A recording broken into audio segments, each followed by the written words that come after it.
I think one of the things that's most exciting about The Walking Dead, coming back after 5 years, is we continue to raise the bar. You know, we have the comic book as our guide, but what the writers have been successful at doing is giving us little detours, little stories that aren't in the comic book. There are characters that are on the show that have already died in the comic book and vice versa. So for us, every year we come back, we're excited, we're ready to jump back into it again. Season 5 got us to Alexandria, which is a big point in the graphic novel. Morgan has now come back, so we're really excited. When we finished shooting in November, about a week later, I called Andy and Norman, and I was like, let's just go back to work. We've really never established whether or not there is a cure. We know that Eugene was lying, but Eugene was lying solely to protect himself. He needed somebody to help him survive in the world. So, you know, you never know whether or not there's going to be any sort of delving into that. I kind of doubt it, because it's really not about the cure. If you notice, we never even talked about how it started. That's not really important, because the truth of the matter is it happened, and in this world, that's what our characters have to deal with. So, you know, the only thing that you can hope is that there will be an opportunity to set up some sort of community and have life there.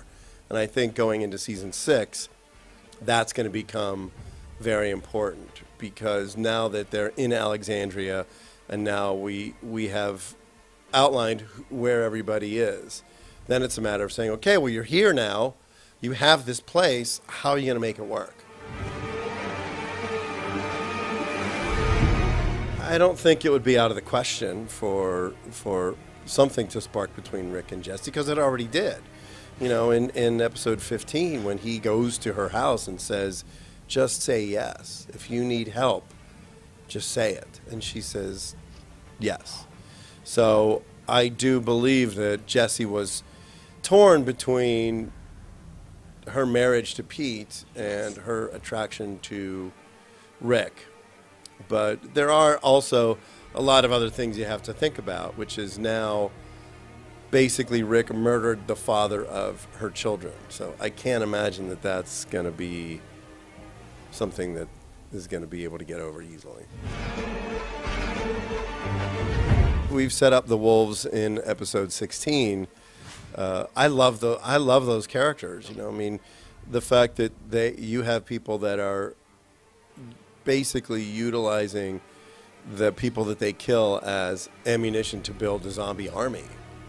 You know, we see them in episode 9 when they get to Noah's neighborhood, and we see the wolves not far in the background. And when the W-man at the beginning says to Morgan, well, we're going to take you too, but you're not exactly going to be alive. We realize through the course of the episode that they are setting booby traps everywhere so that they can take people's possessions and then use them as a means to build the walkers in the trap. So it's a kind of a diabolical plan.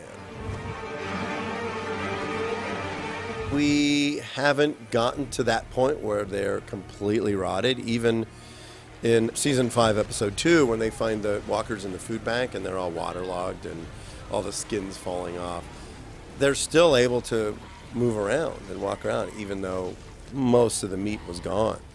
So I would say we will get to a point eventually where some of the older, more rotted walkers aren't going to be able to move. But the sad part about that is there's constantly new people dying. And the fact that they're continuing to replenish the hordes, I think it will be hard to ever get to a point where it's like, oh, let's just wait this out and eventually they'll all rot and we'll be fine. Rick.